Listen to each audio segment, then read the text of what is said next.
வணக்கம். பைபிளை முழுவதுமாக வாசிக்கும் நம் லட்சிய பயணத்திற்கு உங்களை அன்புடன் வரவேற்கிறேன். இன்று நாம் லேவியர் ஆகமத்தில் 12வது அதிகாரத்தை வாசிக்க இருக்கிறோம்.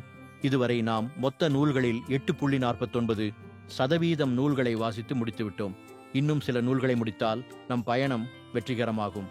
இன்றைய வாசிப்பின் மூலம் அந்த இலக்கை இன்னும் முன்னோக்கி நகர்த்துவோம். வாங்க தொடங்குவோம். பேறுகால பெண்களை தூய்மைப்படுத்தல்.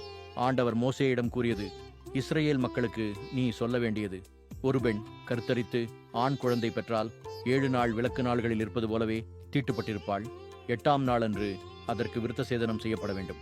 தொடர்ந்து வரும் 33 நாள்கள் அவள் தன் உதிரத்தீட்டு நாள்கள் முடியும் வரை தூயதான எந்த பொருளையும் தொடலாகாது, தூயதலத்திற்குள் வரலாகாது. அவள் பெண் குழந்தை பெற்றால் 2 வாரம் விலக்கு நாள்களில் இருப்பது போலவே தீட்டாயிருப்பாள். பின்னர் 66 நாள் தன் உதிரத்தீட்டில் இருப்பாள். குழந்தை பெற்றவள் அது ஆணாக இருப்பினும் பெண்ணாக இருப்பினும் தூய்மையடையும் காலக்கெடுவிற்கு பின்னர் ஓராண்டு நிறைவுற்ற செம்மறி ஒன்றை எரிபலியாகவும் புறா குஞ்சு அல்லது காட்டுப்புறா ஒன்றை பாவம் போக்கும் பலியாகவும் குருவிடம் சந்திப்பு கூடார நுழைவாயிலுக்கு கொண்டு வர வேண்டும். அதனை அவர் ஆண்டவர் திருமுன் கொண்டு வந்து அவளுக்கு கரை நீக்கம் செய்வார்.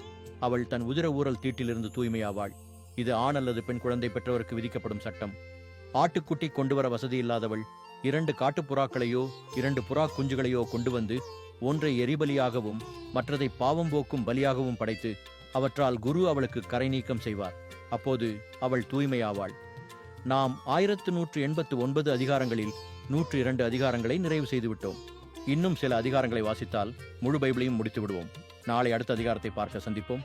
நாள்தோறும் இந்த பயணத்தில் நீங்களும் பங்கேற்றால் பைபிளை முழுமையாக வாசித்து முடிப்போம். இது நம் வாழ்க்கையிலும் ஆன்மாவிலும் பெரிய மாற்றத்தை ஏற்படுத்தும்.